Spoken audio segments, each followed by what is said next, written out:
Yo, Yo. we live with it. We are back with, another episode. This collaboration has been a long time coming. Yes, sir. A long time coming. Long time. Cypher Cypha Cypha. You know the vibe. It's good. Let's let them introduce themselves. So, okay. as we all know, we got B right here, Big Barzo. Barzo. She's got the shirt on straight out of North Carolina. Already. And I'm going to let y'all introduce yourselves, man. Where we at? Word. Appreciate y'all having us on the podcast. I'm Eternal the MC. Just happy to be here. Happy to be building with families. Y'all included now. You know what I mean? So, Appreciate that. Safety University. Word. Yeah, I'm from Jerusalem, from Raleigh, North Carolina, but I live in Durham. Yeah. I've been at the Cypher since 2010, and we did a whole lot with that. You know what I'm saying? That's basically what it is. I just dropped a second project. You know what I'm saying? Look my shit up. Rules is 919. You know what I mean? Hey, tap in. Yeah. I go by Saul the Scholar. I'm from Winston-Salem, North Carolina. I've been in Raleigh for about a decade. And I got a project coming up as well. It's actually my first project. It's an EP. As soon as Eternal gives me his verse, we're in there. And just happy to be here and really delve into the culture and honor hip hop for the expansive genre of music that it is. Shout out to the 336. Yeah, I know about that shit. Oh, the train Man, so, that's very beautiful. It's amazing what, this culture, hip hop and rap can do. And we're just gonna get right into it again. So, what's y'all's origin? Because I know obviously, y'all down at the NC State, at the tunnel and whatnot. So we're just gonna start with the origin a little bit, like about yourselves. So yeah. Okay, so in 2010, there was a group called 1100 Hunters, and they consist of Mike Live, Tucson, Ghost Dog, and at the time, it was a duo called God Cypher Divine in 2010, and they did a photo shoot at the tunnel and had a cipher at the tunnel. They had Ill Tactics do the graffiti in the background and for their album cover. And then from there, he was like, I heard rumors it was a cipher every Monday night at the tunnel, and then that shit hit Facebook, like the pictures and shit. And then next thing you know, all the rappers from Raleigh and everywhere else came out to the next one. The second one, that's where I met Eternal at. You know what I'm saying? I was like, I popped up. I saw the pictures. I was like, damn, that's exactly where I need to be. And so I went to the first one. I got my rocks off. I felt good. Like I was like, I gotta go back. Like, you know what I'm saying? Yeah, I was like, I had that like cipher bug, like that energy consumed me for a while. Like that shit. I mean, for a while, it's been 12 years now. You know what I'm saying? So we did it for 2 years on and off. Like we had some like a whole lot of drama happened in the first season of the shit. Whole lot of, because everybody came from all around. It was all different types of people. You know what I'm saying? It's egos clashing and shit. People clash when you get different groups of people like that. Yeah, like somebody want to be the top dog and shit. So you know what I'm saying? It was a lot of that, and we went at it for a while, and then it killed the energy. So when it was Say So and Johnny Storm, they had a duo called Fire Team. They hit us up on Twitter. It was like, yo, let's bring the Cypher back. And so we brought it back, but this time we came with a plan. Like we were like, okay, we know what's gonna happen. Like this shit gonna get big again, like it did. And then so we laid out a code to keep the shit from getting. Cause it was like one time a white dude came out and said the N-word, and then they shut the shit down. Like it was. I think that night I feel like I might be tripping, but I feel like it was the baby that like he's like, I'm not from around here. He was gripping a bottle in his hand, and then he was about to knock him over the face. I was like, oh shit, I had to step in and like, so then we were like, okay, this shit could get crazy quick. Yeah.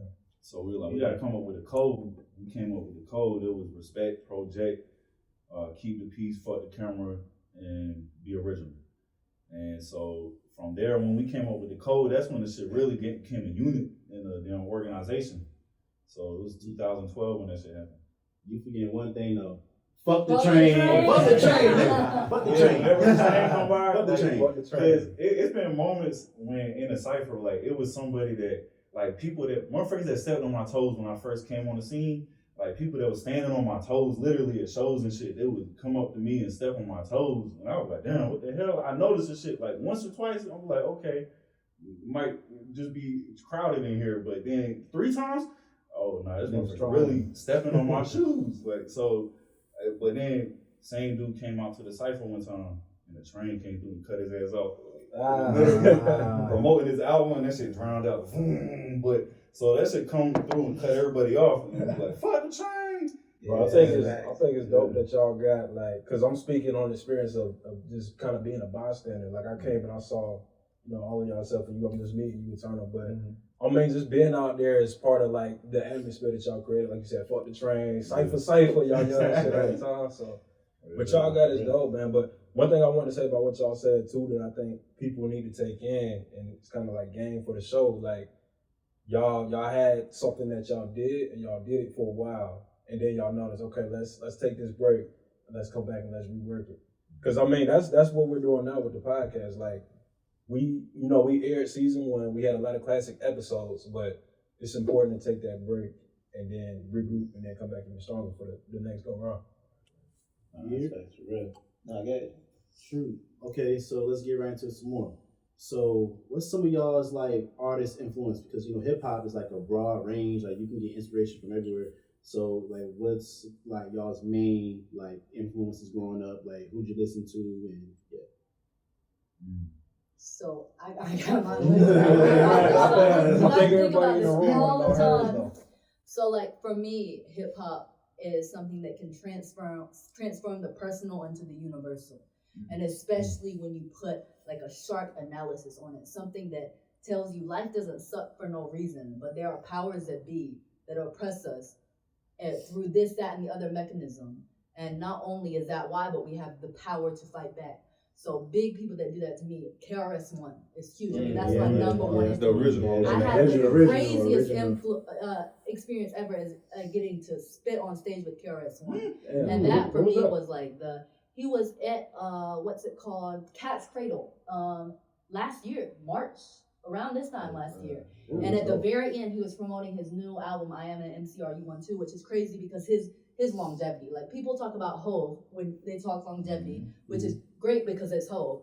But KRS-One had that culture longevity. Right. I mean, he said early, I never have a Grammy, I never have a Tony, so if you don't know me by now, you'll never know me. He said that early, first or second album. But his longevity of promoting hip hop culture, being a teacher, I mean, that's his moniker for a reason. I mean, that to me is really impressive. And I've always taken influence for people who can just go off top, people like Loaded Lux or Papoose, who they just really, you see it in their mind that they go somewhere else and they're just flowing. And I didn't understand that except for as an outsider until I came to the Cypher and got in that mode of that state of flow where you don't even know what you're saying. You're black the fuck out. You like come back down to earth and everyone's dapping you up about how hard it was and you don't even know what you said. I mean, they have that energy. Damn, that sounds like a daggone spiritual experience. Can you describe to us what that journey is like to go somewhere and just let the words just flow from the source to out your mouth to out here sharing it with everybody? I have a lot more influence, but I'm gonna let. I seen Sir rapping the other night, or like 2 ciphers ago. Like whenever I look over and I see somebody snapping, like I hear that shit first, I'm like, damn, they snapping. And I look and they spit flying out their mouth. That's when I like Sir was frothing at the lip rapping. You know what I'm saying? Like the shit she was spitting so hard she ain't had no time to like manage to spit in her mouth, and that shit was flying everywhere. Like she was really spitting. You know what I'm saying? Before I go into my influences, I did want to touch on your point, like a spiritual experience, because if you cut on any cipher, not just ours, and then like put on video of our cipher or any cipher you've seen, a true cipher, and then put on a visual of a prayer circle and cut the sound off. You can't tell the difference. You can't. I suggest y'all try that out there. For real, but like it is a spiritual experience. Have you experienced something along the same level as Sub right here? Absolutely. Oh, what? Absolutely. It was the reason why I was like, getting fired from jobs, you know what I mean? Going late on the third shift when I worked at the grocery store, like, no, I gotta be at the Cypher on Monday nights. And anybody we invited out, they'd be like, yo, what time to start? 11 p.m. on a Monday night. what? You know what I mean? I work in the morning. What are you talking about? But when they come, they give it a chance. They be like, oh, I understand why. You know what I mean? Yeah. So like we had people that came to us and say, hey, listen, I was thinking about hurting myself, like for real. Yeah. Like the Cypher is the reason why, you know, I got something, you know, to live for. You know, like I want to come back. You know what I'm saying? Like I could release. I could get that off. You know what I'm saying? I got people that listen to me, like really listen and see me, that have been through the same situations or something similar that I've been through, and that's a deeper meaning of how the Cypher could bring beauty into the world. You know what I mean? So, the influences.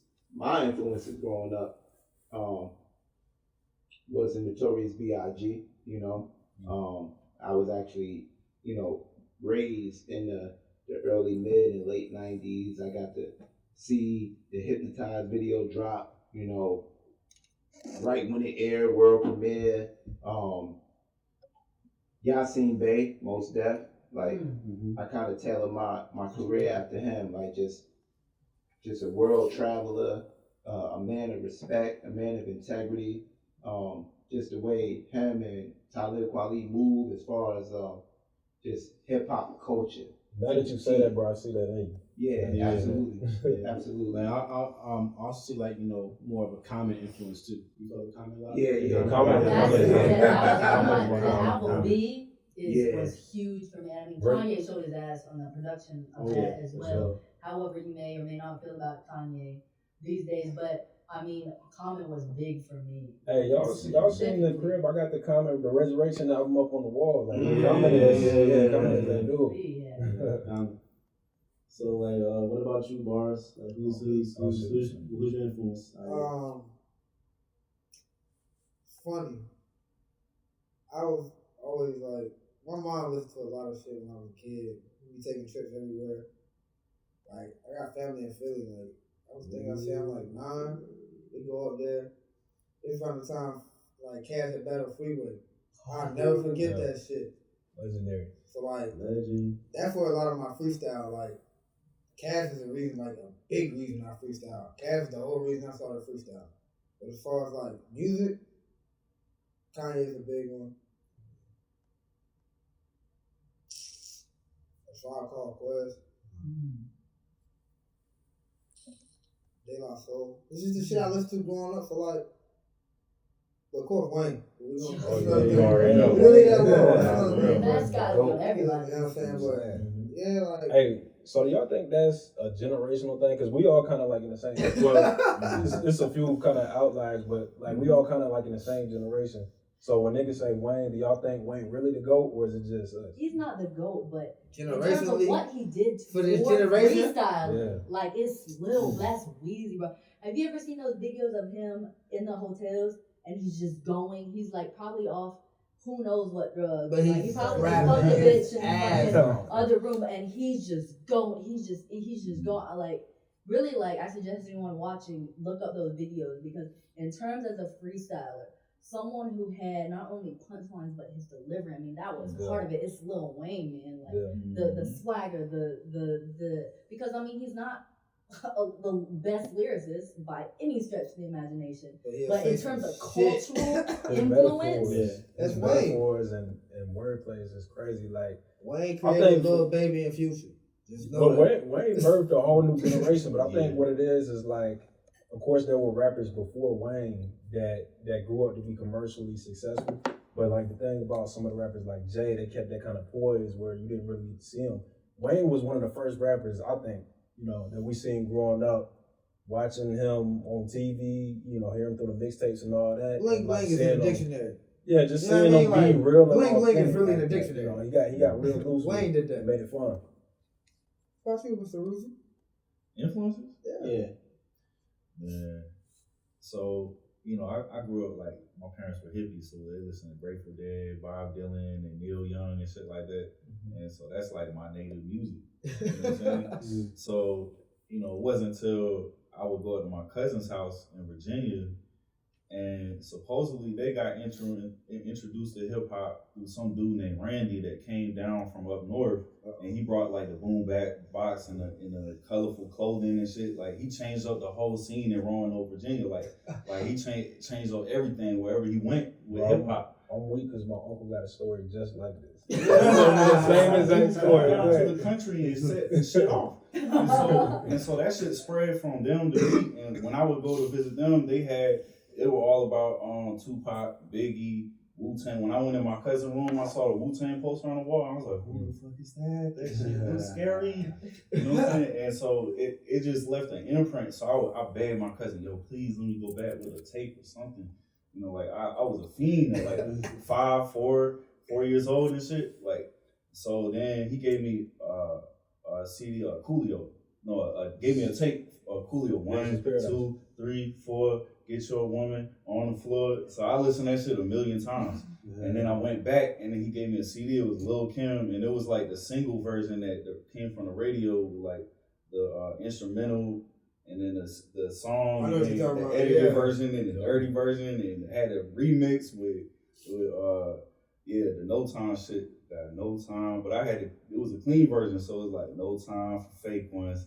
Sister Chris style with you real ones. Okay. East to West Coast. So then I met a kid at summer camp. Like I was looking everywhere. You know about rap music? You know about rap music? And first motherfuckers had to correct me because I called it rap music. Like I thought it was RAT, like Master Splinter and the Ninja Turtles, because they had Vanilla Ice. You were perpetrated, didn't you? Yeah. So someone's like, yo, bro, it's rap, not rap. And so then I was like, oh shit. So all right, cool. Rap music. Where's it at?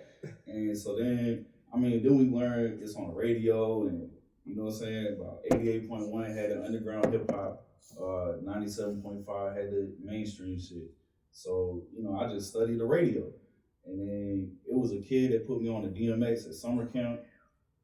And then DMX and then Mobb Deep. After Mobb Deep, it was over. That was my favorite group. Yeah. Quiet Storm came out, that shit took me, like, first it was Bone Thugs and Harmony that did it to me. Like, it gave me that spiritual hip hop experience. With the boom boom boom boom, like that shit, that motherfucker touched me on the forehead. You know what I'm saying? Like, so I from that I was like, God, Bone Thugs and Harmony, my favorite group. You know what I'm saying? But my dad wouldn't let me get the CD. Like he already knew what it was about. Like, you know what I'm saying? First of the month, like that shit. So, from there, Bone Thugs and Harmony to Mobb Deep. You know what I'm saying? And Mobb Deep, I started studying lyricists after that. Lyric like nothing but them niggas was lyrical miracles. Right, yeah, lyrical miracles coming, from those type of environments to still make something beautiful is very dope. That's what Wu-Tang did too. I mean, the metaphysics and the scholarship is. When I was younger, like scholarship. My influence, I'm gonna get into that later. But when I was younger, like Wu-Tang, when I thought about Wu-Tang, I thought that was hip hop. Yeah, like. The first shit I really started listening to was Wu-Tang, so if it didn't have that dirty, that boom bap, that Wu-Tang sound, I didn't really consider it hip hop like that. Of course, I grew from that, but I was like, my earliest memories of hip hop was like Wu-Tang. Yeah. Yeah, the great indoctrination. Just because I would beat myself up later if I didn't mention, I can't believe I forgot 3 Stacks. I mean, Outkast in general, but Andre 3000 specifically. Yeah. I mean, love to Big Boy, but there's something. 3K different. Exactly. Y'all got something to say. Mm-hmm. Who's y'all's like greatest, rapper from the golden age, 80s and 90s? KRS One, for sure. But let's go generations. Okay, so let's go. What, 70s, late 70s, 80s? So 80s and 90s. Started in the 80s. Okay, started in the 80s. The 18th letter. What about Grandmaster Flash? Wait, are we talking at the 70s or the 80s? I'm about to say, like, what about Grandmaster Flash and them? Like, let's start as early as possible. Okay. Let's start. I mean, if you want to. Well, who was the spitters though? Like, we didn't get spitters like that till Mobb Deep though. Well. What about Niggas that was really spitting like that? Melly Mel was before that. KRS One was before that. Okay, yeah. Slick Rick definitely rap. Slick Rick definitely rap back then. Yep. You got Kumar D? Yeah. We talking 80s. Yeah. Okay. So we're starting at the 80s or the 70s? Because the 70s is. What was DJ Kool Herc Party? That was 70s. Curtis Blow was 70s, right? Yeah. That was when rap was good. First started. And you had a hippie to the hip. And they stole that shit. we learned about that era from history and learning from our parents and our grandparents that was there. We'll just name the heavy hitters in the 70s, and then we'll start with the 80s on who we think is the greatest rappers. That sound good? Yeah. Alright, Just call it the 80s because really that's when rap really like, When we people from knew the what 80s. was going on. You know what I'm saying? But we really 90s babies, so we really got to get to the 90s. Yeah, we gonna. Yeah, we should speak on things we got full knowledge about. Exactly. Yeah, bro, them niggas in the 70s. The 80s Because a might lot of not be a niggas be reach. saying that Right. Tupac and Biggie are the greatest rappers alive simply because they heard the old heads talking about, yeah, Biggie and Tupac want nothing better than them. But it was like that. It was like that But for somebody the told late me 90s. recently that Tupac actually wasn't like in that conversation until after he passed. Yeah. Yeah, it's the You were humanitarian Which, that Tupac I mean, but was, is what But brought that's very him to different than fame. Biggie because Biggie was that guy. I mean, Everybody knew Biggie could rap his ass off. yeah. Right. And I can So say the that's- same thing about Nip. They did the same thing with Nip. I Nip didn't hear this definitely much got about more Nip lines. before he died. I mean, but I'm gonna tell you something about Nip. The way he handled his business was different. He handled his business so Still didn't much hear about different it till he died, though. But he I was think worth we may millions have on the before he West Coast died. a little more than we did over here. So to be fair. when I went to LA right before he died, because I left LA the day he died, and Damn. when I was over there though, my cousin, he engineering different people. He said yo, a lot of these people sound like Nipsey Hussle. Like he talking about all the rappers from LA was coming out sounding like Nipsey Hussle. Nip- I think That's he how might It's a just West, not know it's a what West we Coast are. thing. Now, but it's like this. Nip did a song with Drake back in 08. Killer, You don't right? know, yeah. Yeah, that shit was hard. Nip sold albums. He had like 100 some odd copies. Like he sold albums in the racks. If you bought one, you bought one. But he sold them all. Like his business was different. Yeah. Cause 50 told him straight up, if you gonna put an album out, don't do it until like just sign before you put your album out. Cause they gotta go off of like what they project you to be. Like drop a single if you're gonna drop anything. You know what I'm saying? Some fire. But 90s. Cause I don't know nothing about the 80s. That's not my time. Nas. She say Nas, I say DMX. Cause I don't know people who dropped 2 platinum albums in 1 year. That's just That me was personally. crazy. It started Hella Hot was the same year as Flesh on My Plot. Yeah, she dropped 2 platinum albums in the same year. You know what I love about DMX? Like, I feel like I'm not like Christianity type religious, but obviously he was, and it was the rawness. I feel like he was the first person that was confessional with like hip hop, like just really. And he had his like, little demon voice. Damien. yeah. Damien. The snake, the rat, It the was cat. it was so much no. storytelling. Like when I was like 10, 11 years old, bro, that shit captivated me so hard. Even my dad liked the shit. I like cried like a baby when he passed. Yeah, that's what I I did. don't like, and his autobiography. I don't know if people know this, but he wrote he didn't write it, but he dictated an autobiography to a journalist. It's called Earl. It's incredible. Like, highly recommend the read. Yeah. Man, I remember like when I was in the car when I was like younger, like my mom, like she put on like DMX, and bro, like I lost my fucking mind. I said, yo, I was like, and then like ever since then, like my mom just kept like feeding me like DMX and stuff. But the reason why I love X because once again, like he spewed out his pain. Like he had like a lot of heart and a lot of soul despite going through everything that he's been through. And I respect the fact that he was true to what he stood for and what he believed in, and just the rawness and the pureness. And it's interesting. You felt him. It's interesting because, I mean, he was a hard dude. And then that just sort of juxtaposed with the vulnerability. I mean, it made him just a once in a universe, once in a generation, once in a ever talent. I've never seen another rapper like that. Ever. Never another person. Like, he just seems so, like, he I would meant love it. to meet. Like, he I would meant love it. to meet him. Yeah. And I heard he kids had like at some of the school best. barking, bro. That was the realest shit. Like it was kids that really learned to sound like exactly like dogs. Have you ever heard? Because of DMX. Have you ever heard his earlier like stuff when he would be spelling stuff out? Yeah. That was great. I know he did that Christmas song with Rudolph. Yeah. Those they did. They say he battled Jay-Z, didn't he? Yeah. Yeah. Really? He got the heart for it. I can see that. Yeah. Stop playing my boy. Like they went round for round and shit. Stop playing my boy. That's But so I feel like most niggas in the 70s had the nursery rhymes, so we can go to the 80s. I got LL Cool J. Oh, that's the 80s. I mean, Yeah. Let me see who else was in the 80s like that. Y'all can chip in. Kane. Oh, Big Daddy Kane. Yeah. Somebody told Big me Daddy Kane. that he lives Yeah. around here. I swear to my God, mama- I seen him yeah, at he Cookout. My mama got a picture with him in the food line on Lewisburg. Okay, I knew it. He could live in Raleigh He's right around the He corner. lives, yeah. He's yeah. here. Because I He kept can seeing the guy that I thought was Big Daddy Big Kane Daddy at Kane is Cookout. He is And I'm like, Yeah. is that Big Daddy Kane? He's I think Big Daddy Kane and Rakim changed it from the nursery rhyme shit To to real the more rap. advanced rhymes, like Right, yeah. the scientific shit. Like, So ants. Eric B and Yeah, Rakim was like one of the first like the cool dudes like that to me to hip hop because he was just so laid back. He had that monotone flow, but And like then- the cover when they was on the hood with the jackets on, like that shit was cool, man. Like them niggas, yeah. Rakim took it to a new level for me. Can't forget about Black Sheep. okay. Yeah. Black Sheep was a solid I like that brewer. Got 3 Times Dope. I don't know if y'all heard of 3 Times Dope. Yeah, 3 Times Dope was pretty solid too.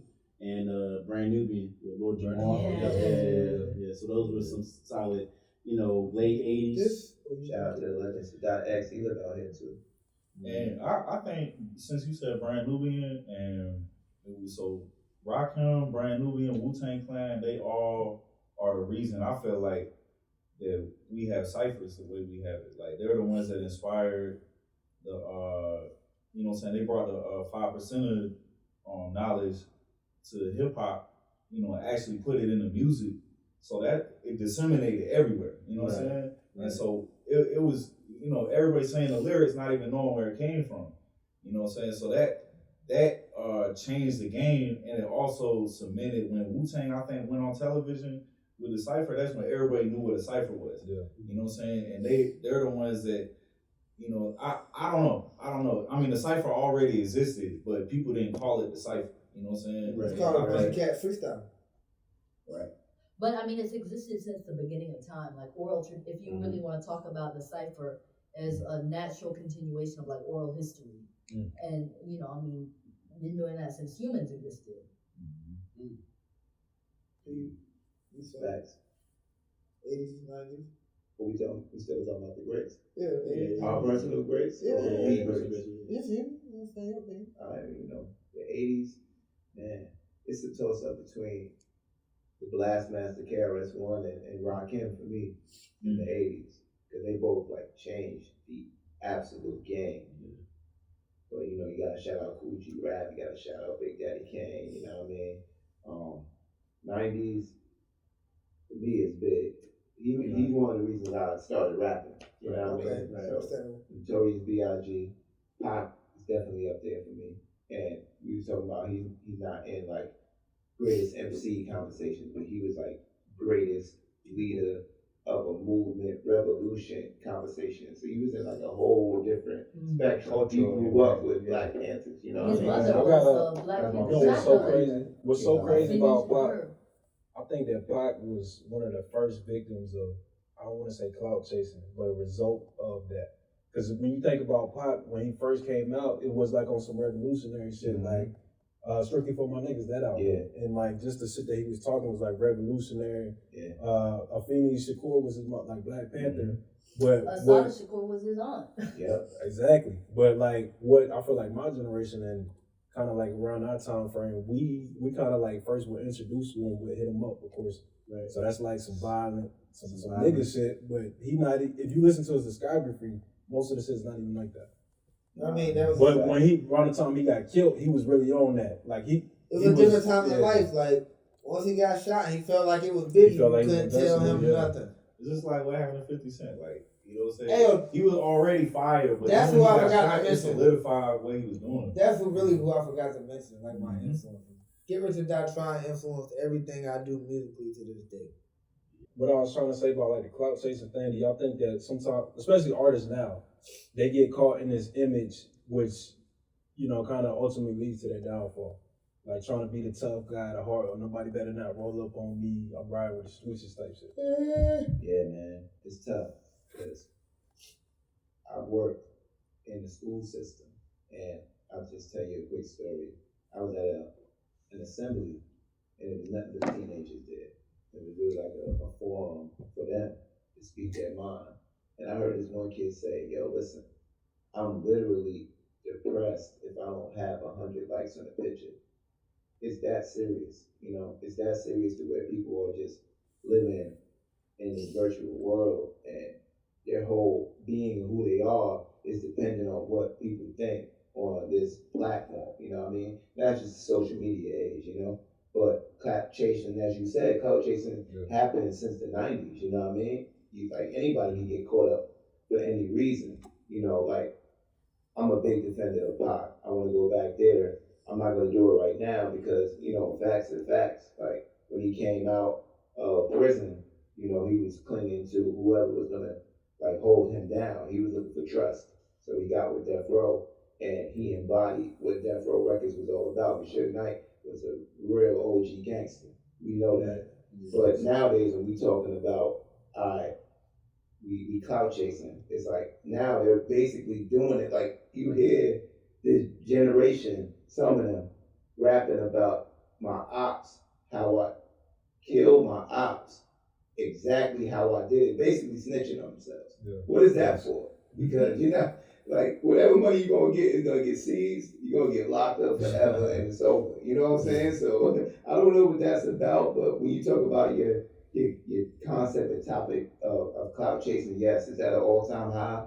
And I feel like, well, I know that we in the age of Aquarius. I'm gonna let you talk to you in a second. We in the age of Aquarius, the age of enlightenment. So it's gonna be a turn on everything that's happening in the culture. You know what I'm saying? Good, bad, and ugly. It's gonna build into something beautiful. We just gotta give it time. We gotta let it grow. But yeah, that clout chasing is at the all-time high, and it's gonna come at a head. Well, I think the thing is with a young artist, I can own, you know, from my own experience, I remember I was kind of obsessed with like creating my own legend. You know what I'm saying? Like, or being that legend. And so it's like, but the best legends always die young. So it's like you gotta go out your way to fucking set some shit off. Like, you know, and it's like the legends that I know, with people everywhere they went, they set shit off. I don't know, like they turn the whole situation upside down. You know, so that type of motherfucker is the one that gets the most attention and becomes fast track to GOAT status. You know what I'm saying? Because he did some wild shit. You know what I'm saying? Like, you know, it's just the same pattern over and over again. You also got to see that the business side behind rap too. The reasons that these motherfuckers honestly are propelled to that type of status is because they got the money behind them to do that. Niggas like Eminem were so good, and Eminem is like, you know what I mean, top tier lyricist, but he had the money behind him to be that great. Drake has the money behind him to be that great. And I think that the owner of these record labels, the people that own these outlets, they saw shit like Hit 'Em Up, and they saw how engaged people were with that. They saw how the Nas and Jay-Z beef, how much engagement they got with that, and how much clout that comes with, how much revenue. And essentially, all businesses are doing are competing for attention, because attention brings in more money. I'm gonna buy this, I'm gonna buy that, I'm gonna do this, I'm gonna do that. So I would challenge you, and I say that it's not necessarily always the best always die young. It's just that that's the perpetuation that has been given to us. And I think that especially with us being in the age of Aquarius, it's time for us to take a step back, not only take a bird's eye view, take a planetary bird's eye view and see exactly what we've been doing to each other and see how we can transcend beyond that. Because I think that you can be a true artist and still stay a local artist. And it's interesting that you say that about, you know, just like the role money plays in it, because I think that, I mean, somewhere along the line something happened, because hip hop was born as an art form because poor black and brown people in New York, and you can argue, it was Brooklyn, no, it was the Bronx. I mean, that's a whole separate conversation, but it was born because they had specific struggles in the hood and no other way to speak their mind about it. So for it to turn from that into violence, faking that you have troubles that you don't have, because these people were talking about how they didn't want to have those troubles anymore. Exactly. Like you can say, you hear all the time, oh, hip hop glorifies violence. No, hip hop speaks about the violence around the artist. Can I chime in on this? So we're gonna be here all night if we keep talking about this, but I got one point that's gonna sum this up. So let's look at it like this, right? The one thing that kept the home together back in the 70s, the 80s, especially in black and brown homes, was our music. We made a lot of music, like you said, coming up out of the struggle, loving each other, being together. Feel good music. Feel good. As the 90s progressed, it starts to change. But I mean, there's always an agenda behind everything. We know who owns record companies. We're not going to get that deep, but the agenda is how can I get somebody to turn on their own people? And that's why I was saying I would not be surprised if 50 years from now they declassify that somebody went in there as a part of COINTELPRO to turn hip hop into what it is. Nah, that's a mass genocide. Like, really be honest. Like, look at the way hip hop is structured now for what it is. Like you just said, like it's just the opposite. It's a lot of something happened. But nah, it's real that she said that though, because hip hop. We talking about like the 70s. I mean, of course, the 60s was the civil rights era. All we fought for a lot of stuff. There was clear laws that were in place to keep us basically, withheld from stuff back then. So 70s, that's right after. What's keeping us from thinking that is what happened? Like, it wasn't that much time in between them eras. And that's when, that's right before the FBI pushed the crack. Hey, come on, I'm not talking about deep, boy. I'm supposed to talk about hip hop. This is hip hop, though. But now, keep it real. So, like, I really do feel like the government has something to do with the shift to hip hop. I mean, I want to be a lot of because the push of psychological manipulation is now the manifestation of what modern hip hop is. I was talking to my white grandfather about why I love hip hop today. Because he said it was hilarious. He was driving me back and I took my car in the shop. He said, I like rap. It makes me tap my foot. It makes me tap my foot. But I just don't like the words they're using. And I explained to him why I got into hip hop. And I was telling him about the craftsmanship.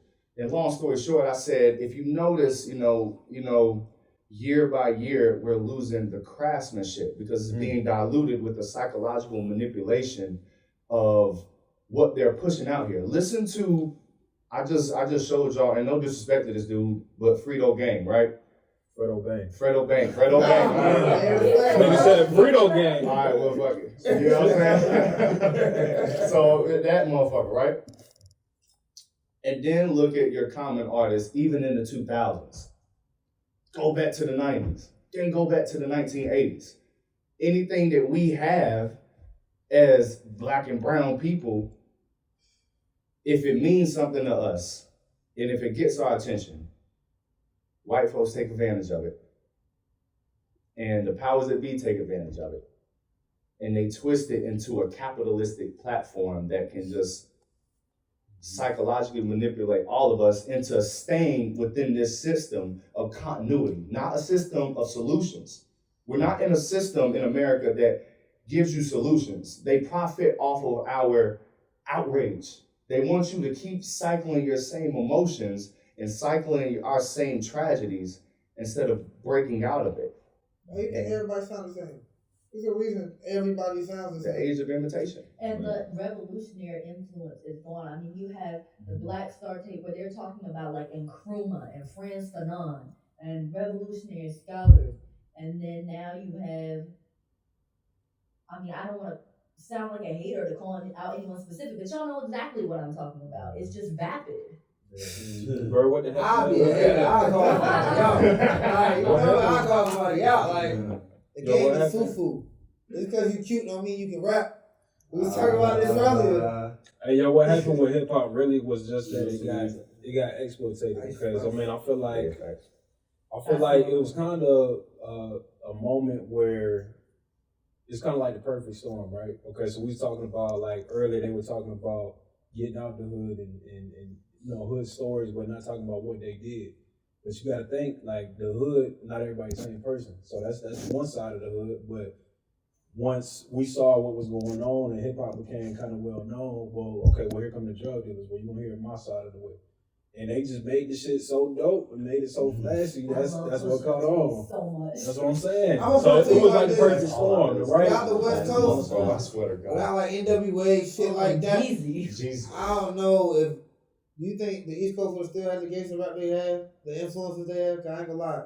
West Coast rap in like the 80s was way harder than the East Coast rap. West Coast had them samples, like them heavy soul samples, like it was. But the West Coast was like they're built different over there. Like they're really going to war every day. Yeah, colors. But like, come on now. But what he said in the movie, we ain't bring AKs to America. We didn't go across seas to get coke from Colombia. So where did it come from? I just want to make a point though. Okay, so becoming a lyricist, I studied the origins of rap and the techniques that's in rap in order to become a better lyricist. And so I went back to the toast tradition, not the Jamaican one, which inspired hip hop, but the toast tradition in the South. I learned about this shit in cultural anthropology in college. Like they showed a video of a dude rapping in a barbershop or some shit, and he was spitting about World War II. It was he was spitting rhymes, bars about telling a story about his time in World War II. So I looked up toast and I found the Dolomite shit with the signifying monkey. I found he did in the oldest toast were stories about it was a dude Stacko Lee, and Stacko Lee shot Billy Lyons over a dice game or some shit like that. Like he lost, so he killed him, and he took his hat. And so it was some cold shit. And it was like, that's a bad man. And that was the original toast. And so somebody spit that shit first, and then everybody who spit it after changed it a little bit to their style. But so it was like they spit the same story, but it had different bars. And so that's really the origin of the way that motherfuckers are spitting now. Is a toast tradition, and from the get-go, that shit was some gangster shit. Like, it was always gangster, it was always pimp shit, it was always, fucking hoes. From the Sean and the Titanic shit, he swam, and then it was the captain's wife was like, Sean, please, save me. And he was like, nah, bitch, how can it swim like me? And then he got back to New York and fucked everybody until he died. So that's a hell of a story. That's where it came from. You know what I'm saying? And it was always like that. So I don't think it was the government. I think they just capitalized on the moment. You know what I'm saying? It kind of like spiced shit up a bit, and then it took on a form of its own. You know what I'm saying? Like it just motherfuckers took it and ran with it, just like cocaine. Like took it and ran with it. Like the CIA may have dropped the shit off, but motherfuckers were out there. This is what you gotta peep out that shit too. Like. Okay, so when hip hop became an industry, you got to think business, right? What sells in business? Sex sells, drugs sells, violence sells. So, I mean, even today we got hip hop. People make an argument about hip hop being the most diverse it is now than it's ever been. Like you got styles from everywhere, but what's selling?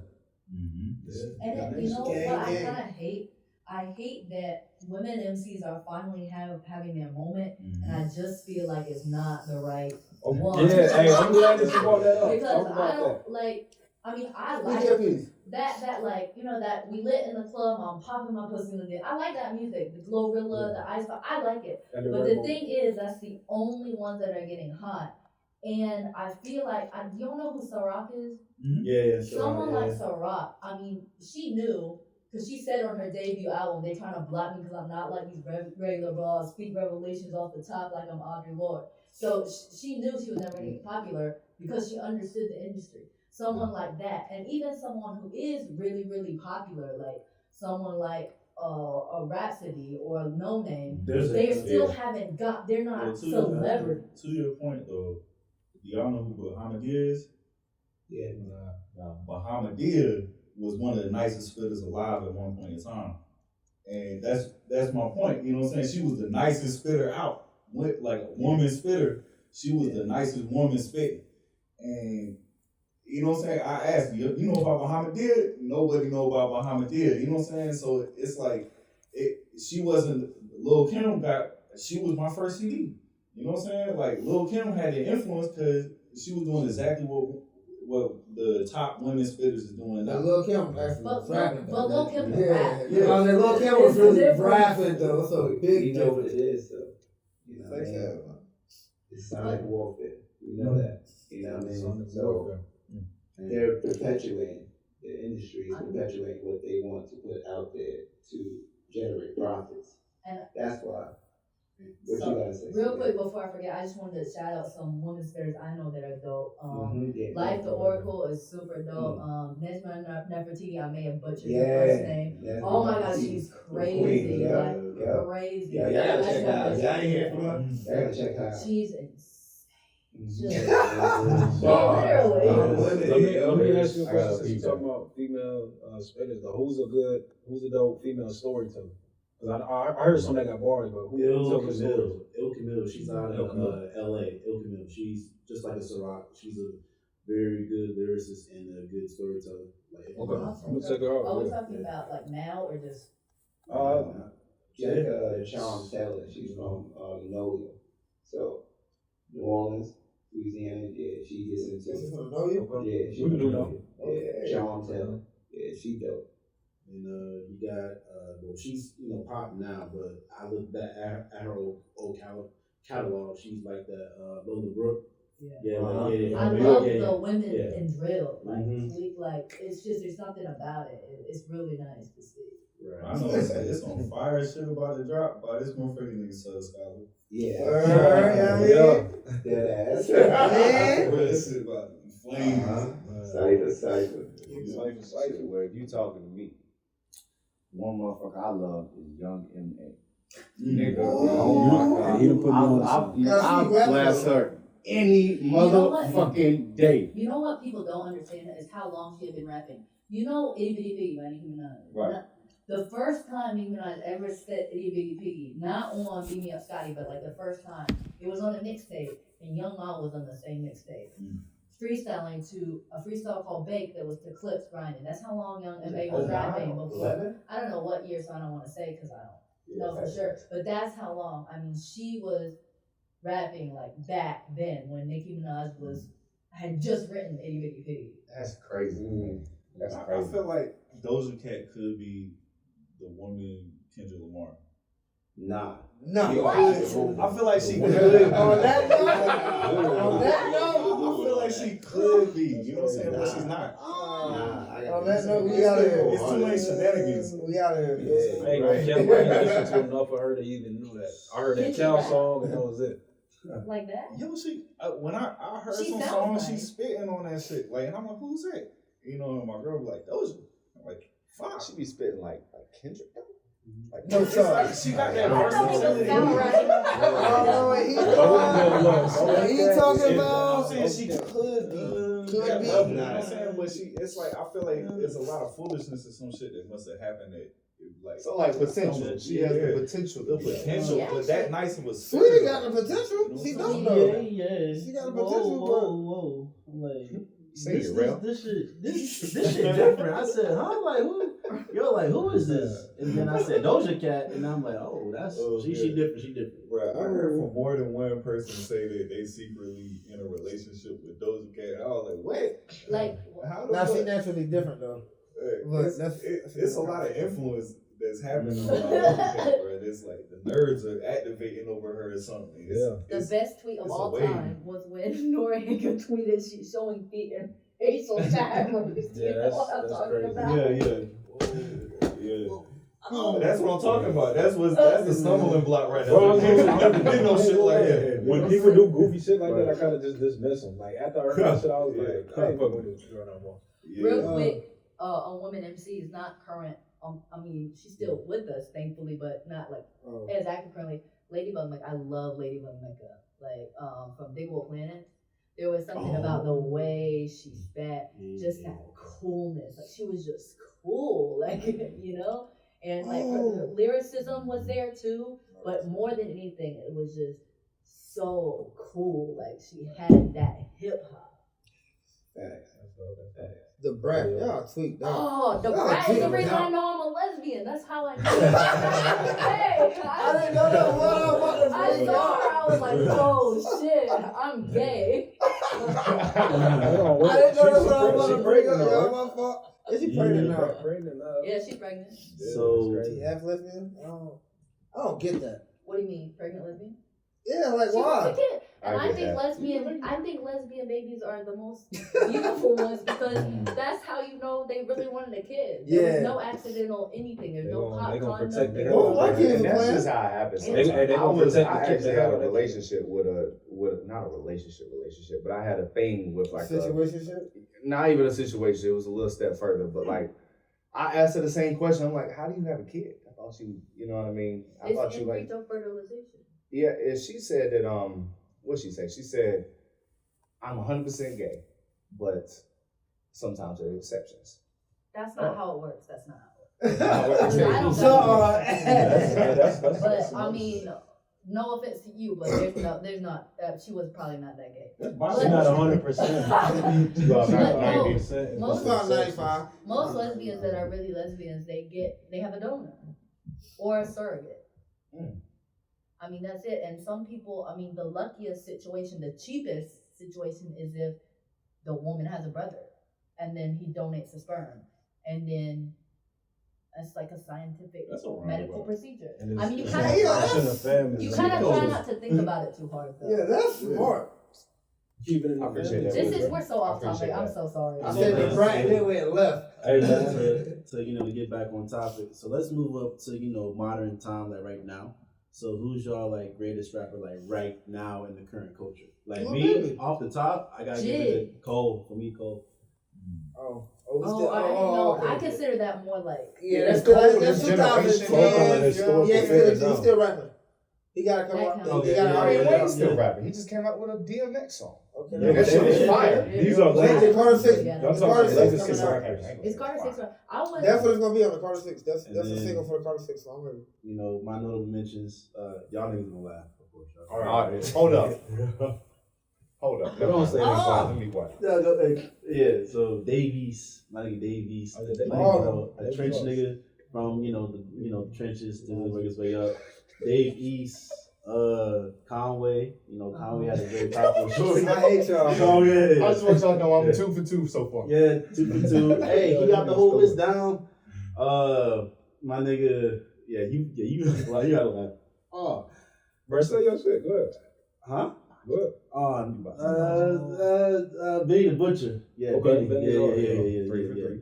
Benny Butcher, and then Jid. Yes. Okay. Yes, I'm gonna write mine down before I forget. And then homie, Bobby Boy, Logic, Big Logic. Yeah. Hey, I respect that. Yeah, but I think I said this inside the car with you. Like, Logic is just he cares so fucking much. Like, nigga, like just rap me. Like, you don't have to say, oh, I'm white, I'm black. Like, nigga, just nigga, rap. He's a Gen Z rapper. Like super sensitive.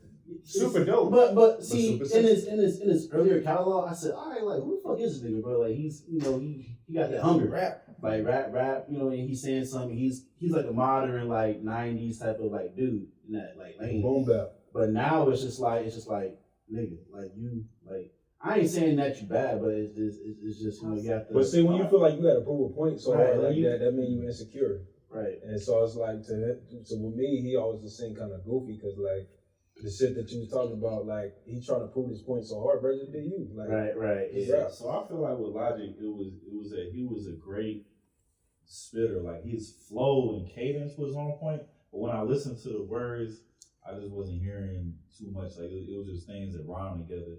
And so that's where it lost me. Like it sounded great, but I like when I listen to it, I'm still like it's hitting me in some type of way. Like the lyrics are hitting me, and some people can write things that do that to me. You know what I'm saying? Like they when that shit hits you, you like, God, how the fuck did he come up with that? Right. And as a Logic fan, I second that right there because I thought the same thing.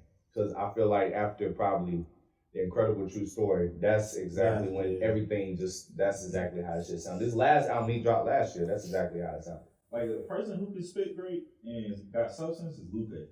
Oh my God! Now that's he got perfect substance. You know what I'm saying? It's wild content, great topics, great. You know what I'm saying? The creativity is like off the charts with Lupe ever since the beginning with him. And so it's over the years, it's like he had some albums that weren't as great as the other ones, but I remember the water shit he did where he was rapping about the slave ships. Yeah. That shit. On this wave, Yeah, like that shit. You can't. That's peak. this long, You know what I'm saying? That shit was peak.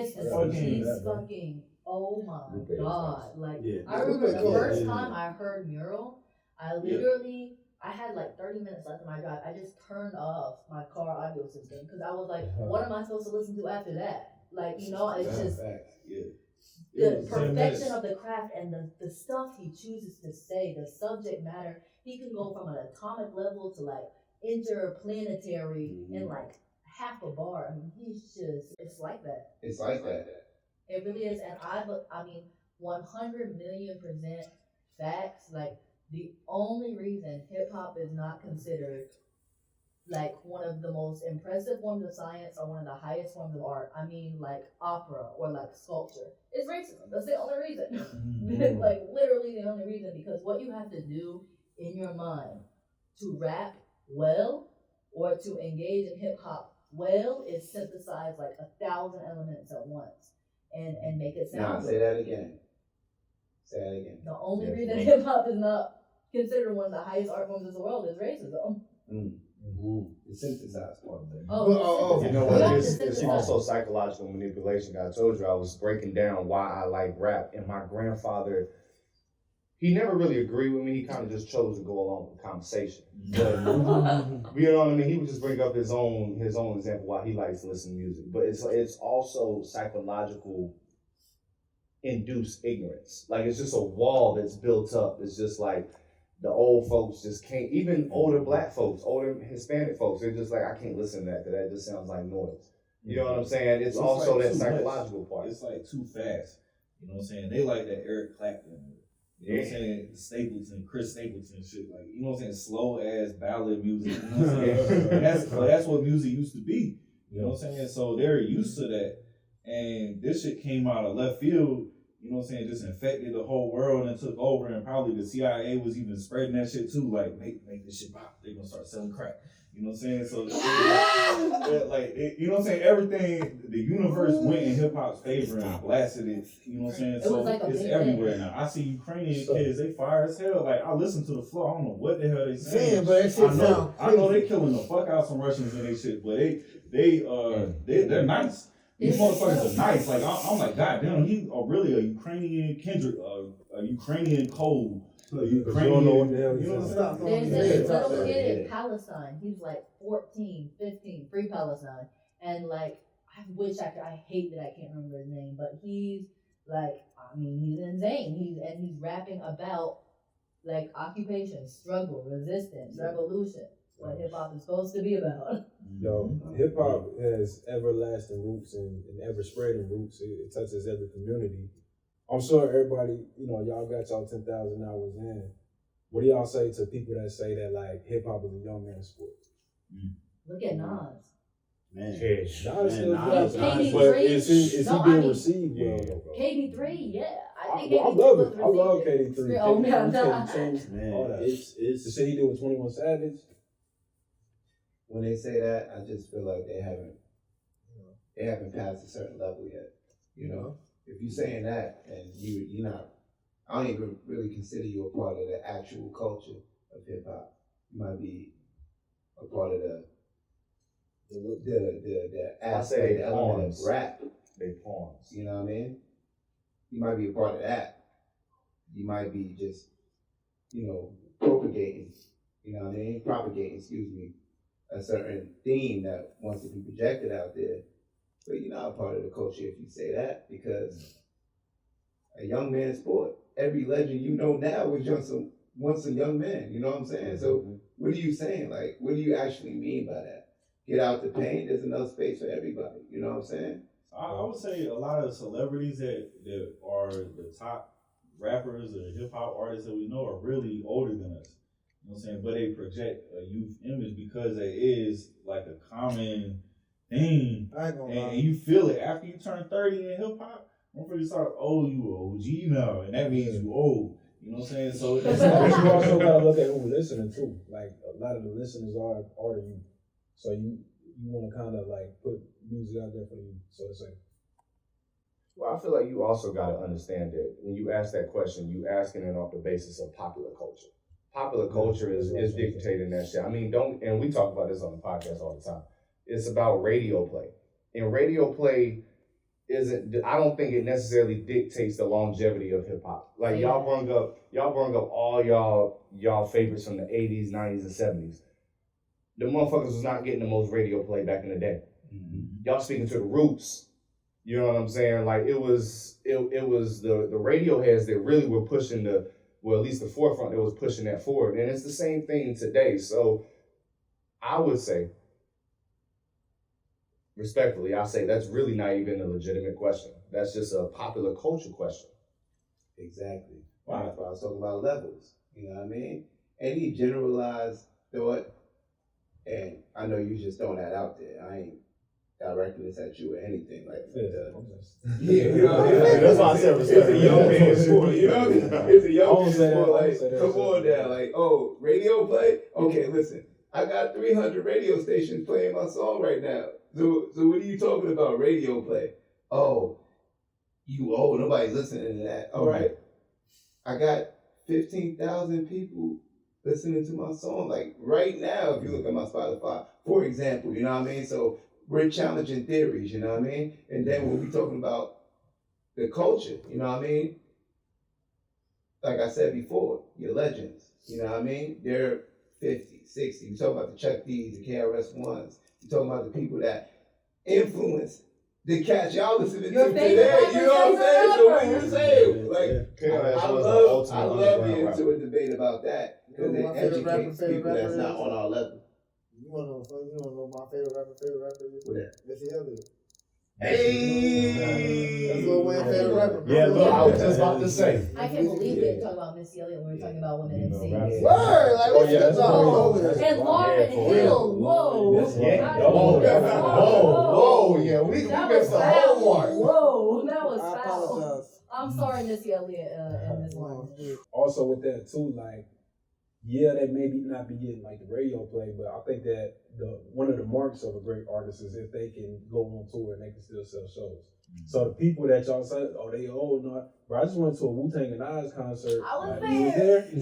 It's like, bro, if they got that fan base and they selling out shows, like they probably get more money than the people on the radio. So it was packed. Exactly, yeah. And that KRS-One show I was at, packed. I mean, it was all old heads, but it was still packed.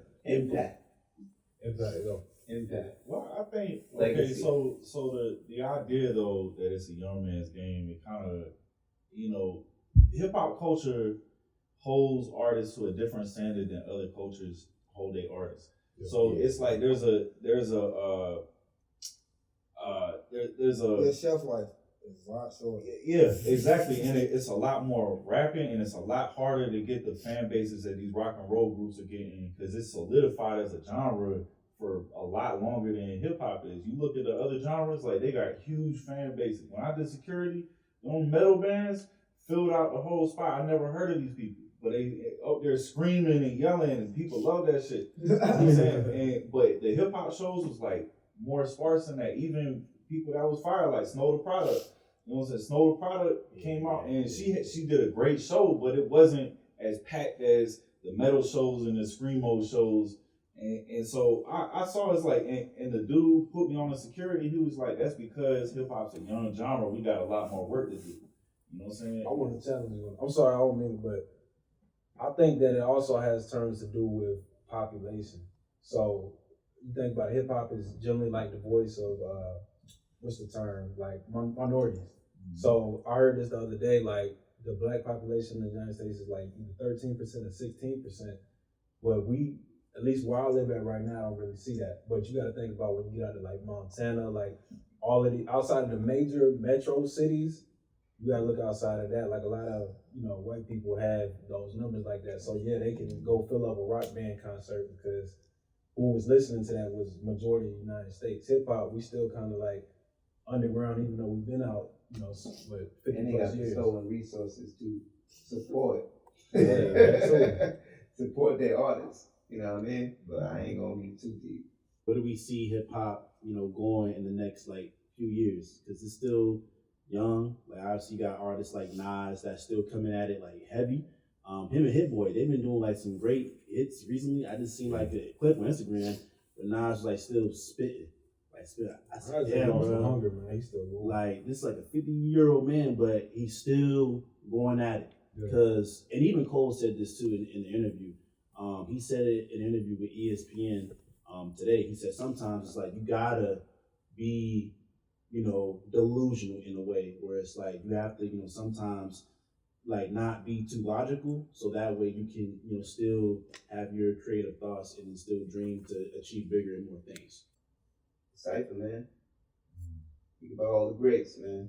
They came from the culture of the Cypher, of seeing their favorite rappers jumping in there and talking about, the party they went to last night, or the girl that they got with, or the guy that they got with, or yo, listen, I'm around a bunch of dudes, I'm the dopest MC, or I'm the dopest rapper, period, because they hate MC, they hate that terminology out here, and anybody can step to me if they want to. It's from that, you know what I'm saying, and it's coming back to that because now, we talking about how, listen, people clout chasing, talk about the ops killing their ops, getting locked up over this music stuff. They ain't even worried about the money no more. Too much violence happening.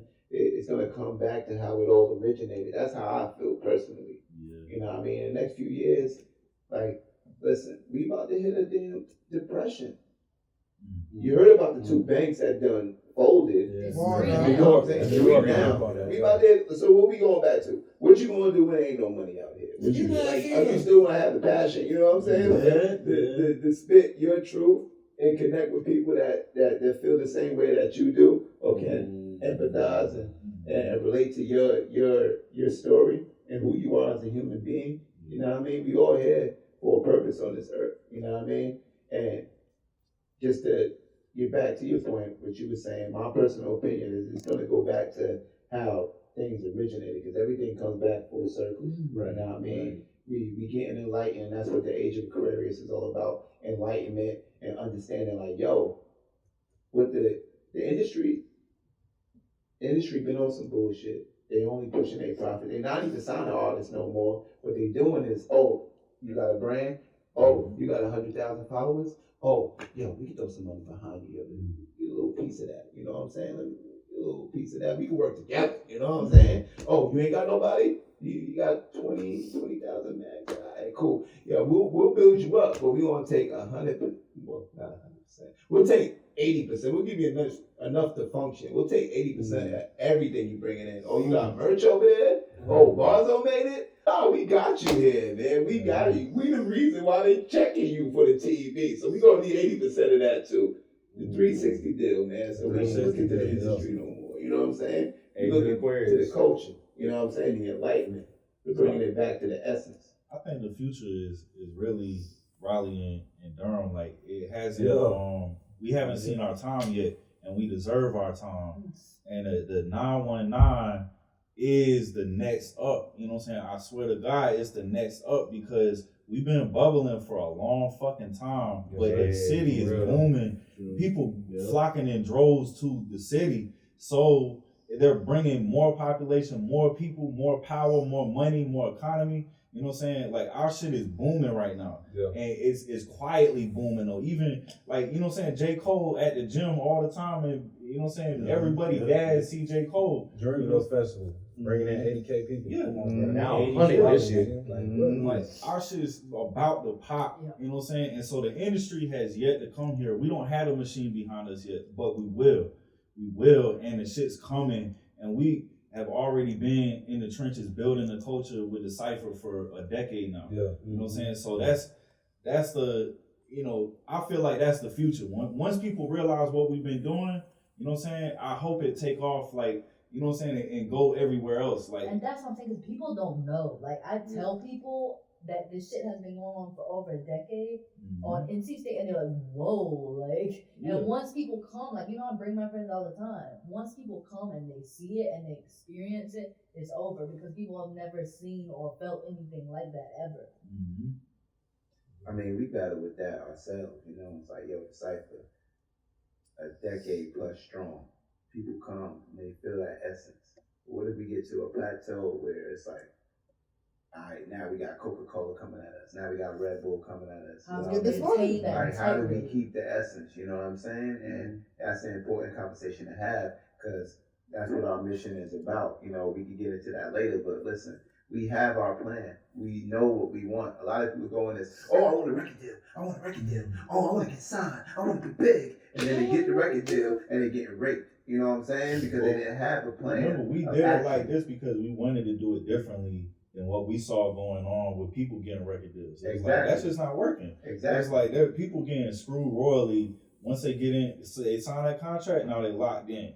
I mean, there's people who have said I was suicidal, or like people who have killed themselves to get out of their deals. I mean, they're just it's bad. Like the industry is foul. It's a Shark Tank. So it's like if I wanted to go a different route than the industry route, and so we like locked in with the university because I'm like, okay, this is the perfect place. I saw it with the H2O movement. That's how Cooley High and Rhapsody got their start. So I was like, we picked up on the tail. After that shit ended, we started hitting the tunnel, and then it was like, it was just the perfect combination of shit, the perfect chemistry. And students was coming by, and they was telling other students, and then the artist was coming in, and the artist was talking with the students. And it's like I heard, you know what I'm saying, that revolution always start with college campuses. So I was like, this is the perfect place for shit to start. You know what I'm saying? I want to start spreading ideas through the Cypher. You know what I'm saying? And if I could just drop an idea on the Cypher and that shit multiply to all the other heads that whoever listening is gonna get the same idea. And that's like, you know, a motherfucking, if two people trade an apple, then they still have one apple. But you trade ideas, now two people got two ideas. You know what I'm saying? So we use the Cypher to spread the ideas. You know what I'm saying? Once we had we was like, all right, let's take all this energy from people coming out and like everybody bring a can of food. So then we took the can of food and dropped that shit off down. We didn't know what to do with it. We were just like, we're just gonna drop it off with people in the park. So I was like, hey, you want some food? We had cans of food and shit. And it was like, I don't got no way to cook the shit. So we was like, damn, we gotta come up with a different way. You know what I'm saying? But we was trying to take the energy from the Cypher of all the momentum that we was getting and then turn it into something, give back to the community. You know what I'm saying? It's like transmutation. Right. I think what y'all got is dope, man. Like, definitely, I mean, what you're saying, the city is growing. There's a lot of people coming in, bro. Like, I work in, people that's from Raleigh, like, I work in, like, Wake Forest, man. There's nothing but transplants there, California, New York. Mm-hmm. Everybody's coming from everywhere. And I think that once people find out, you know, what y'all are doing, especially because, you know, our city doesn't necessarily have the most culture.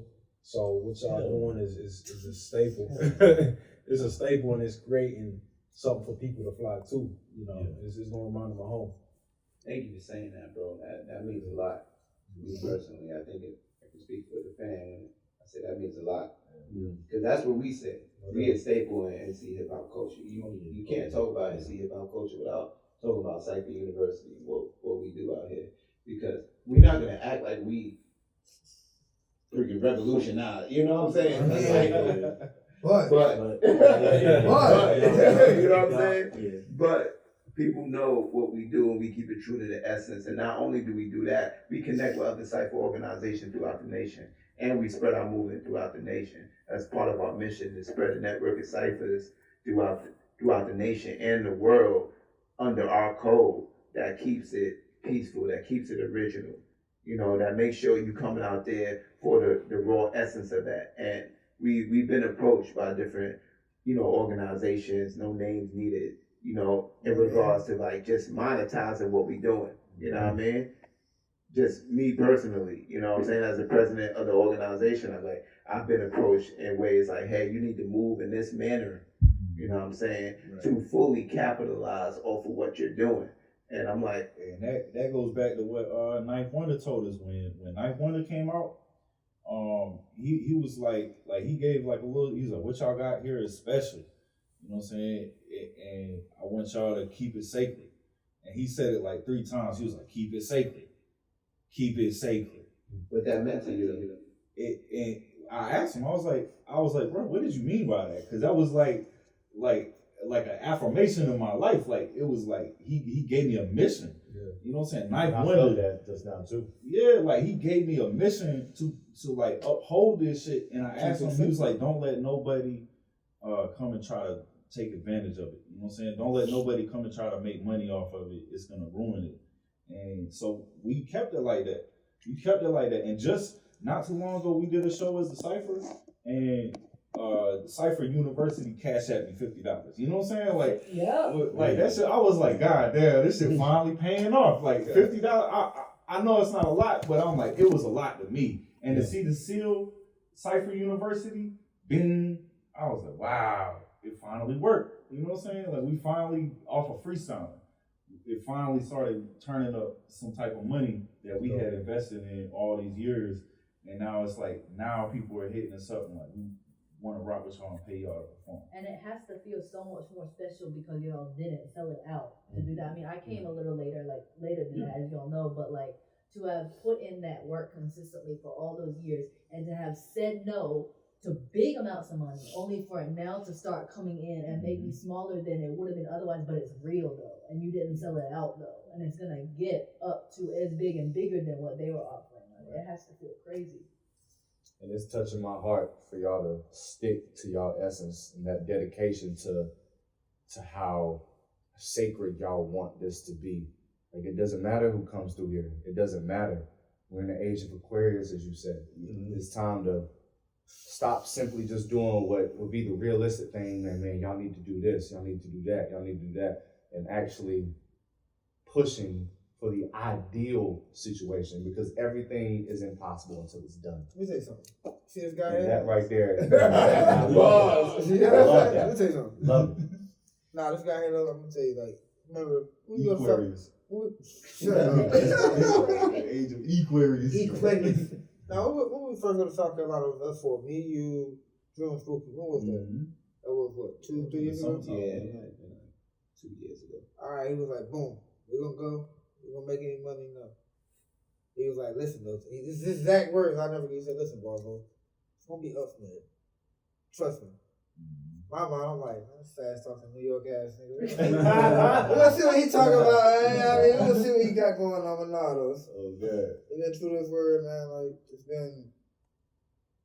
I remember, like your boss, I need to come out. I'm coming. It's cool, fuck it. Let's make this trip. I'll meet y'all here. You know what I'm saying? Now, I don't even expect money no more. We still get paid. That's the best part. I just go like, fuck it. I had forgot about it. Like, I just, you know what I'm saying? I just go because it's for the culture. Like you said, I love what I do. And, you know. Notable guests, who y'all had come through Cypher? Right. Barzo. Barzo championship. You know what I'm saying? I sit top fire. You know what's crazy? My favorite artist growing up, Knife Wonder brought him through one night, and everybody was late. Pharoah Monch Really? came to the Cypher and nobody was there. It was like they showed up early or something, because we did the annual at like 9, but then the regular time was like 11. So we showed up at the regular time and missed Pharoah Monch. That was the most hurtful moment in Cypher history. Like that was the biggest failure we ever had, was when we did not show up for Pharoah Monch. Well, they showed up early though. It wasn't our fault. Yeah, it wasn't our fault, but it hurt. It really hurt. I like how you throw a Knife Wonder name out there, like he just Knife Wonder's a legend, Well, he been around here, like he been around and shit. And so I ran up on him. Really, I ran up on a wrong DJ at first. I was like, because I didn't know what Knife Wonder looked like. I just know he the Knife Wonder. Yeah. And so I just knew the beats. And so I ran up on the DJ and was like talking to him, inviting him to the Cypher. Like, bro, you gotta come out to the Cypher. You gotta come out. And then he was like, who you think I am? I was like, you not right. He was like, nah, bro. I was like, I felt so stupid. But then I went outside and I saw a dude, like the way bro moved. I was like, that's gotta be Knife Wonder. And so then I waited my turn and walked up and talked to him and then invited him out. And then bro was like, actually, we were already planning on going out there. He was like, so I'm going, but don't tell anybody. He was like, do me a favor and don't tell nobody. And I'm also gonna bring a special guest. And so I was like, okay. And then he stopped and he told me some shit. He was like, yo, Young Lion, He's like, I'm gonna contact you when stay ready for the revolution, some shit like that. And I was like, bro, I was just like, okay. But to this day, I've been like, what the fuck did he mean by that? You know what I'm saying? But so I stayed quiet. I didn't tell nobody. And then I got to the Cypher. I was lip sealed, hermetically sealed. You know what I'm saying? It was like, I kept it a secret because I knew, I was like, if I keep this shit a secret, it's gonna go right. And then I got to the Cypher, and it was a dude from the radio who knew about him coming, like, because he was on the radio doing an interview. So the dude from 88.1 was out there. He's like, guess who's coming out? I was like, bro, you're not supposed to tell nobody. Shut the fuck up. Shut the fuck up. It was, and so then, yeah, I remember that. yeah, so then I was filming the shit. I was filming the Cypher, and shit started popping off, and then my camera died. So then I knew, I was like, okay, I gotta start rapping now. So I gave my camera to my homie and shit, and then I went and I spit this shit I had called Fingertips. It was like this verse I had in the bag, like the thing I knew the most. And as I was rapping, this motherfucker walked up, and I was done. Everybody was like, yeah, because I spit that shit. I put my heart in that shit. And then, you know, then I turned and Knife wanted to come down the steps, and this motherfucker dapped me up. Like, walked straight to me and dapped me. I was like, it was the moment of my life, bro. That shit just like, Yeah, then he fucking gave the speech and told everybody to keep it sacred. Like, that shit fucked us up because we was already like the Cypher special. Like, we gotta keep this shit sacred. And then this motherfucker came out and said this shit. You know what I'm saying? And I had met Talib Kweli that same night. And Talib Kweli in real life moved like Denzel Washington. Like, I was like, bro, can I get your blessing to come out to the Cypher? We got this movement and it's starting to pop off and shit. And he was like, you don't need it. I was like, okay. But I want to know. I was like, I guess we just got to do it, right? He was like, yeah. I was like, all right. That's some Denzel shit. Yeah, I was like, okay, well, bro, I appreciate you, man. Always been a big fan. I just love it. You know what I'm saying? It was an awkward moment. Yeah, you had to get something in there. The moment when Knife went so smooth, but with Talib Kweli, it was like, this is going to be way too smooth, bro. Man. We had some royalty come out there. Knife Wonder, Rhapsody, the whole Jamla Squad. And the thing about the Jamla Squad is, before they even came for the 4th annual Cypher, they was coming to the site just chilling. You know, I'm just checking the scene, making sure they really about what they're talking about. You know what I mean? I respected that the most. So shout out to the Jamla Squad. And they did the video with us, which that shit put us on like megaton. Like, so, you know what I'm saying? That was the cosign that gave the Cypher its power. You know what I'm saying? Like, it solidified it. And so people was coming like, oh, I heard Knife gonna be at the Cypher. And then so they had to stop coming out because people really started, it fucked up the energy kind of to have a celebrity come out. Yeah. And so it was like we had to, I don't know, I guess they just, you know, there was people that started talking shit online, like, you know what I'm saying, fucked up the energy. Though. I won't even say they solidified it, they popularized it, but we solidified it. No, we definitely put in the work to make it happen, but they came along and put that stamp on it, you know what I'm saying? Right. And so then we started getting in touch with Cesar Comanche. Cesar Comanche mentored us. And then, because he was from the Justice League, like they had Raleigh on lock. Raleigh, Durham, North Carolina. Brother, little brother. Like, that shit.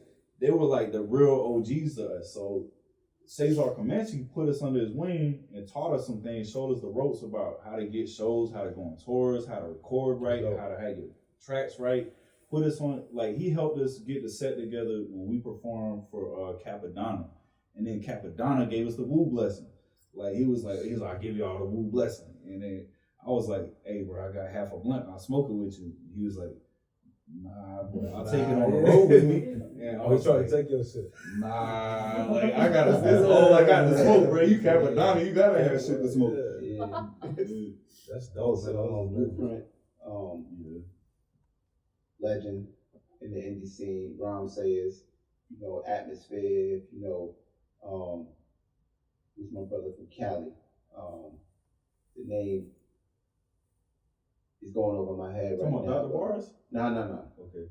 No.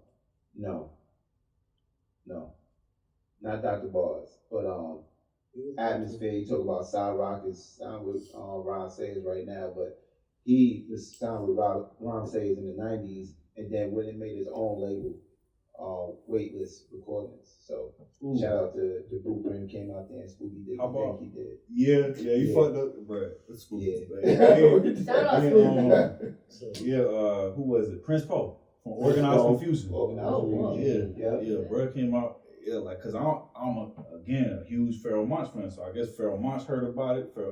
Prince Pope heard about it. And Senior, remember Senior had us in the studio and shit. Yeah. But just Mike Blaze was it? Yeah. I thought you were about to say Just Blaze. I said, what the fuck not was Just I? Blaze. What the fuck was I with Just Blaze?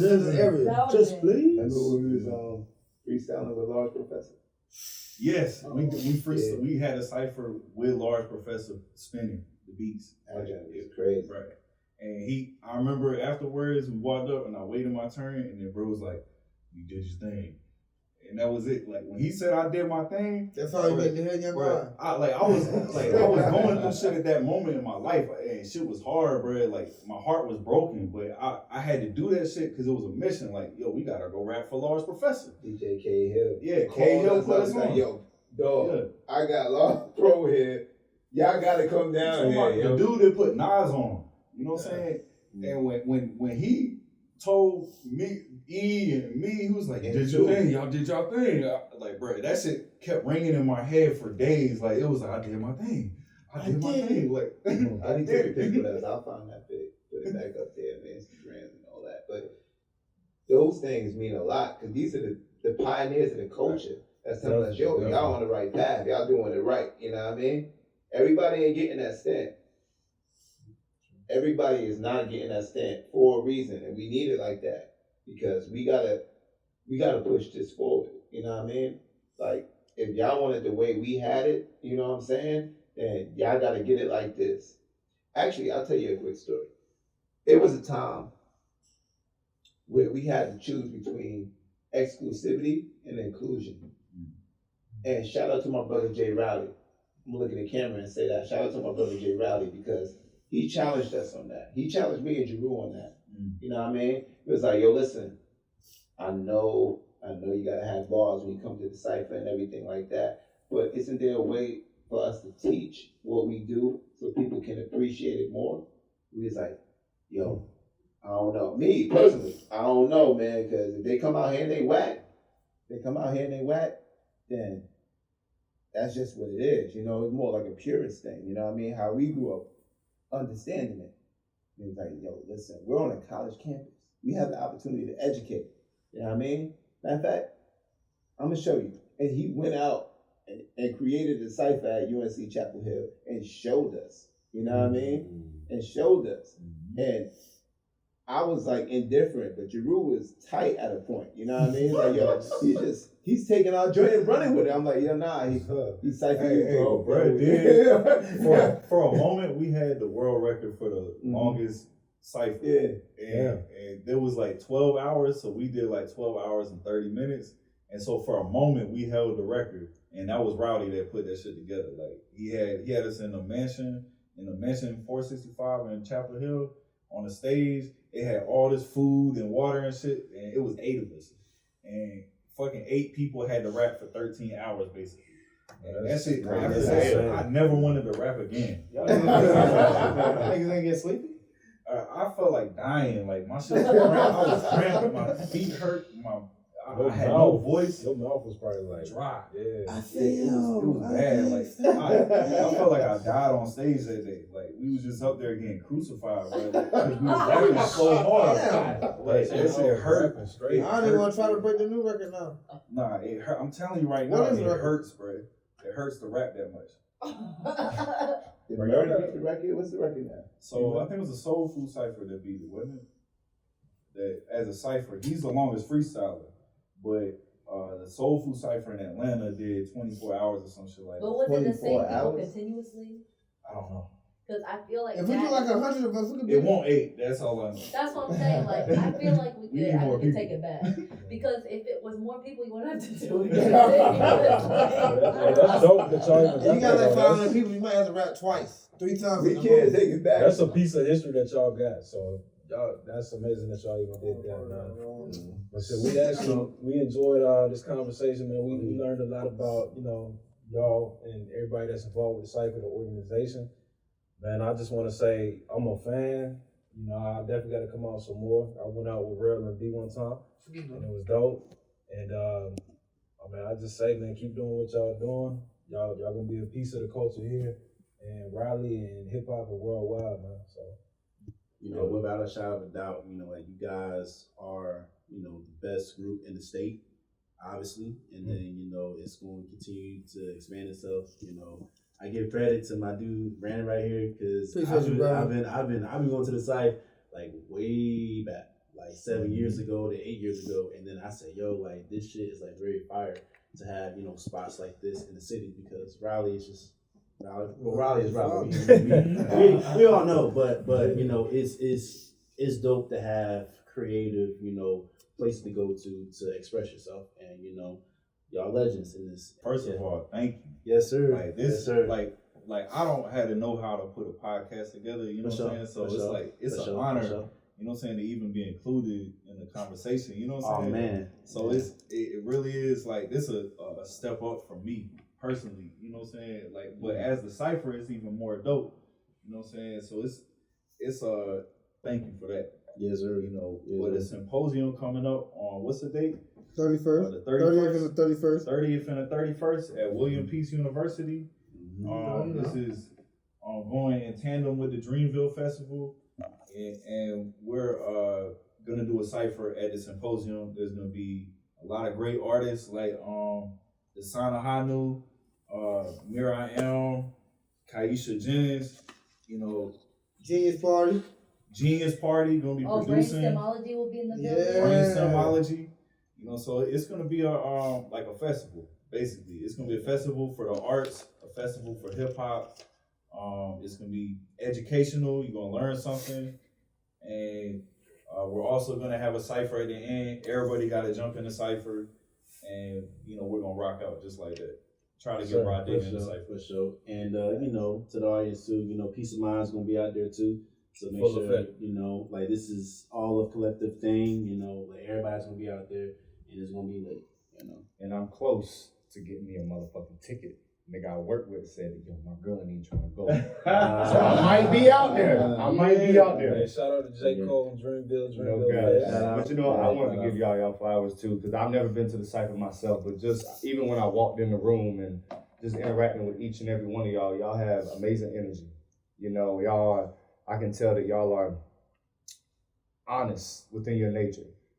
Something that me personally, that I found that is very, very important in life is not trying to be the right person, not even trying to be the wrong person, but being honest within yourself, being honest to the essence that you want to portray in this life. And I love what y'all represent. I love the conversation we had, and it was very special to share this moment with y'all. So I appreciate y'all. Thank y'all. Definitely. Yes, sir. Even as I got the my fault.